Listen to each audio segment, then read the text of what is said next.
ஆறுமுக நாவலர் என்ற தமிழறிஞர் வள்ளலார் மேல் வழக்கு தொடுத்திருந்தார்.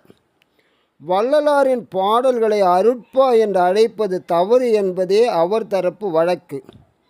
வள்ளலார் நீதிமன்றத்திற்கே வரவேண்டிய சூழல் நேர்ந்தது. அங்ஙனம் வள்ளலார் நீதிமன்றத்திற்கு வந்தபோது நடந்தது அந்த அதிசயம். இலங்கை தமிழ் அறிஞரான ஆறுமுக நாவலர் செய்துள்ள தமிழ் தொண்டுகள் பல.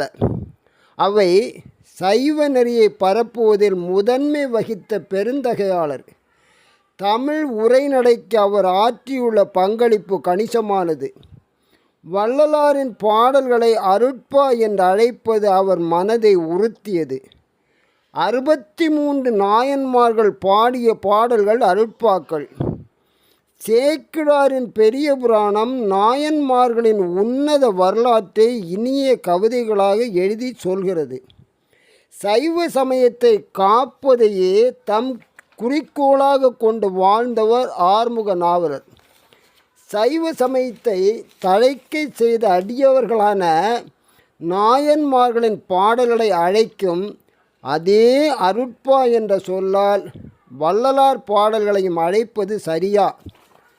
வள்ளலார் பாடல்கள் அருட்பா அல்ல, மருட்பாகளே என்று ஆறுமுக நாவலர் கருதினார்.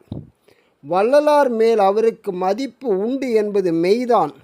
என்றாலும் அவரது பாடல்களை அருட்பா என்று கூறுவது மிகையான கூற்று என்பதே நாவலர் கருத்து. நாவலர் தமிழகத்திற்கு வருகை தந்தபோது மஞ்சக்குப்பம் டிஸ்ட்ரிக்ட் முன்சிப் நீதிமன்றத்தில் அருட்பா என்ற வார்த்தை பிரயோகத்தை வள்ளலார் பாடல்களுக்கு அனுமதிக்கல் ஆகாது என்று வழக்கு தொடுத்தார். அன்பர்கள் திகைத்தார்கள். வள்ளலாருக்கு எதிராக நூல் எழுதியவர்கள் மகிழ்ச்சி அடைந்தார்கள்.